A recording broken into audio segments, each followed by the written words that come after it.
It is exhilarating from our vantage point to see the evolution of your desires. For we understand that the desire that is born from you is the leading edge of thought. So you said, from your non-physical vantage point, I want to go forth into this leading edge environment where the contrast is so amazing that it will inspire me to new personal preference. That is so big. And as that personal preference is born within you, that important vantage point, you radiate an energy about it. In other words, your desire that sometimes you speak in words is much more fully known by the vibration that emanates from you. And when that vibration of desire or preference, no matter how big or small, no matter what the topic, emanates from you, Source comes forth in response to it.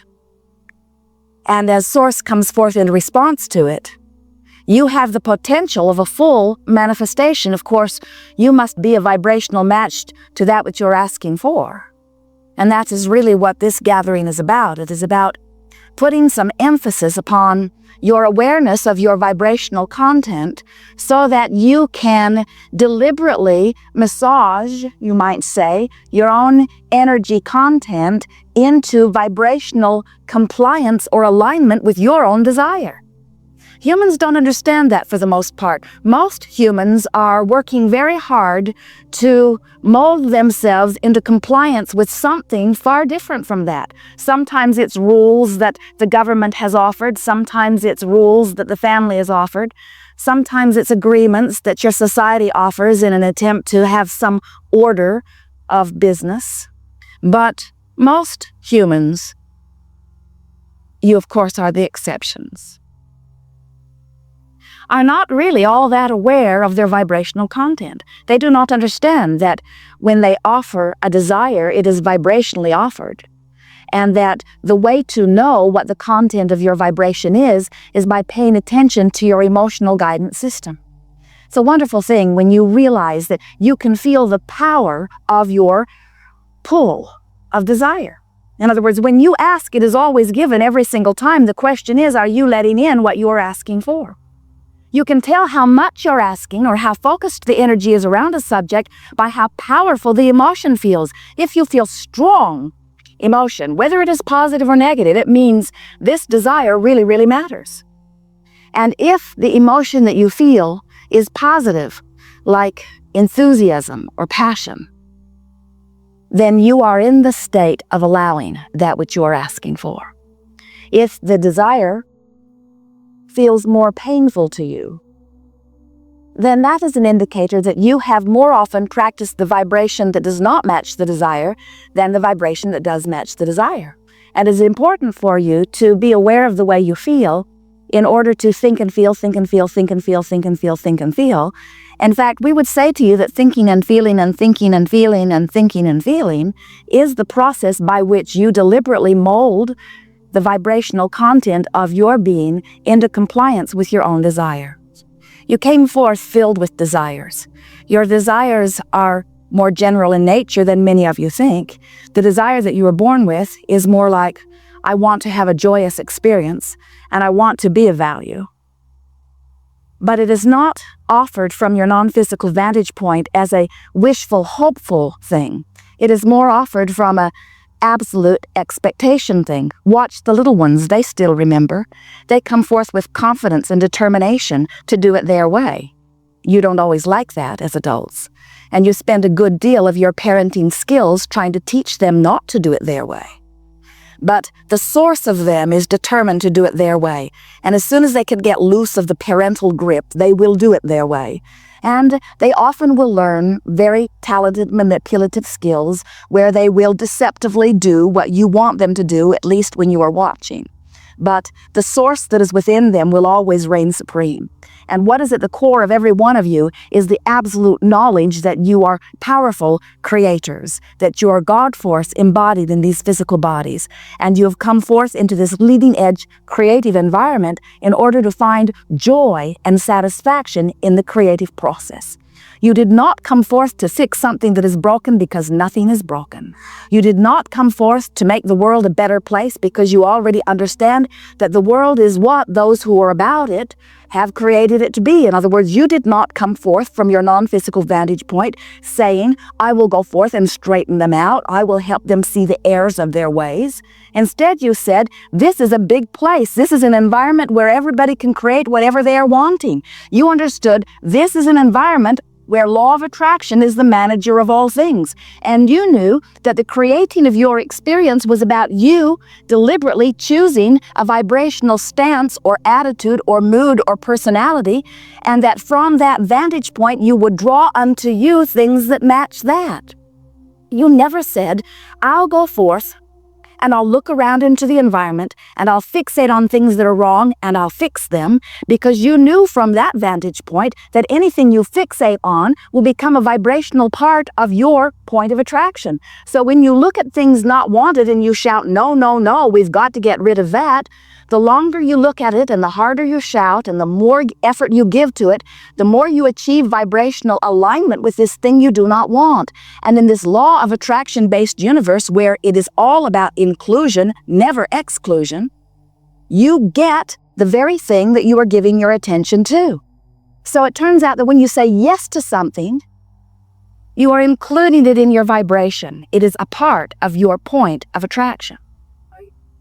But when you look at something and shout no at it, you get that too, because it becomes a vibrational part of your point of attraction. And so it turns out that what deliberate creating is really about is looking at things on purpose. But here's the big important part of it. Looking at things on purpose with the deliberate intent of feeling good as you look. Because if you're looking at things that don't feel good and you're making a habit out of looking at it, even though your motives may be very valiant, very virtuous, very righteous, you cannot give attention to things not wanted without eventually living those unwanted things. It is law. Law of attraction says that it must be that way. You are a magnificent creative genius, you know. You have not just begun this creative endeavor in this body. You are all hands at it. You have been at it from the beginning of time, and even before that which man calls time. And you understand from that broader non-physical vantage point that this is a creative workshop in which you get to create whatever you are inspired to create from the vantage point of contrast in which you live. So as you are mixing it up here with others, and you are seeing things that do not please you, in the same moment of knowing what you do not want is born desire about what you do want. And our work is to assist you in readily turning your attention toward the new desire that has been born out of the contrast. Now we know that humans have been clamoring forever, it seems, about this subject of contrast. We hear it again and again from so many of you. You say, but Abraham, why does the stuff we do not want to live have to exist? Why couldn't we just come forth into the perfect environment? If non-physical is pure positive energy, then why is there so much here on planet Earth that we do not want to participate in? Why could it not have been a purer, more pleasant place when we got here? And we say, if you do not know what you don't want, you don't know what you do want. But there is a more important reason than that. This is not being given to you as some sort of a test or an assignment to see how well you do.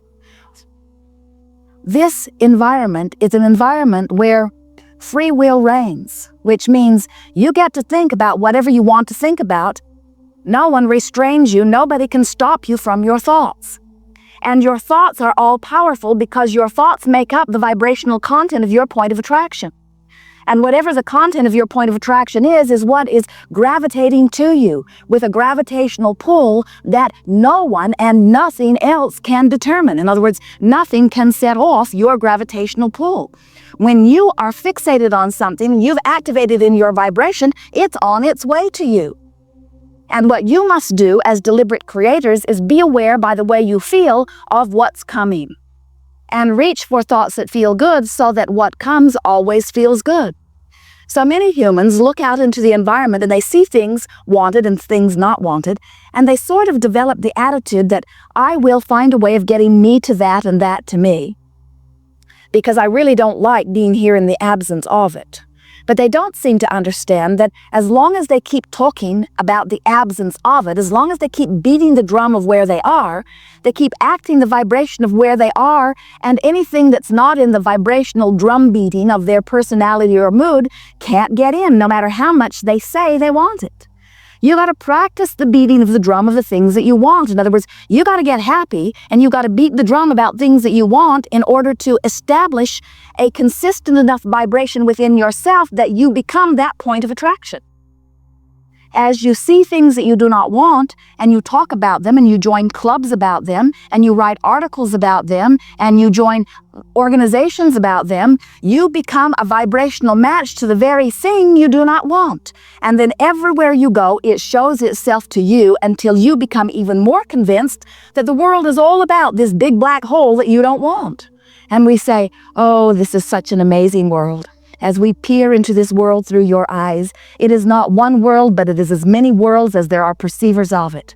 And as you begin to perceive your world in the way that feels good to you while you perceive it, it is our absolute promise to you. And we have source energy backing us up on this and all the laws of the universe that anything that you want can come easily, swiftly, joyfully, consistently, steadily, eternally into your experience, but you just got to beat the drum of what you do want.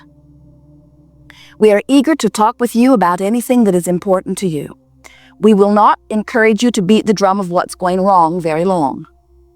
But we do know that that contrast does help sharpen your focus about what you do want. In other words, we would never say that the contrast is a bad thing, and we would never say to you that your negative emotion is a bad thing and should be avoided, any more than we would say to you that the sensors in your fingers that tell you that the stove is hot should be numbed with Novocaine. In other words, we think it's wonderful when you are aware that you are touching something that will eventually be damaging to your experience, and that's what the glorious negative emotion is. It's your guidance to let you know that the content of your vibration right now is not serving you as well as you would like it to.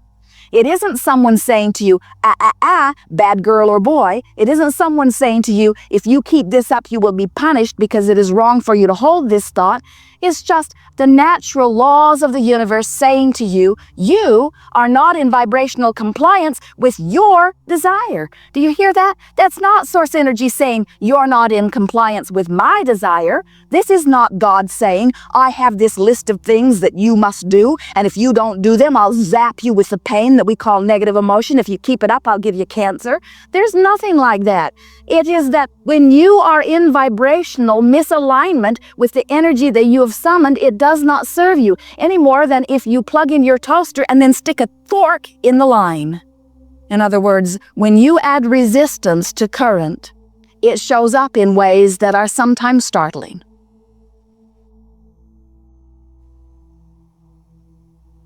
So we say to you, which do you choose? That which feels good or that which feels bad? That which feels good, but of course, everyone knows that. Which do you choose? That which is true or that which is false? Of course, truth is always better than false. We learned it when we were in kindergarten or even before. But when we ask you the big question, the most important question that anyone will ever ask you, what do you choose? That which feels good or that which is true? You've got conflicts in many cases because even though you've learned from us, you've heard the tapes, you know Abraham's answers, always choose that which feels good, many times you fixate on the truth of something as if that means anything.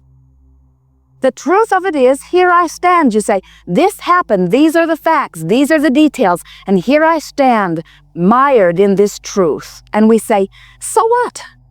So what? Now is so temporary, it's really not worth all of the attention that you give it. It's only the platform from which you launch into that which is coming. So if you're standing in the truth of unemployment or the truth of a broken heart or the truth of cancer or some dreaded disease, stand there and say, oh good, now I know what I don't want, I clearly know what I do want. And I am right now the powerful emanator of powerful, focused, always answered desires as going to the boundaries of the universe, never have I been more focused, and never have I been more powerful, and never have I been more summoning.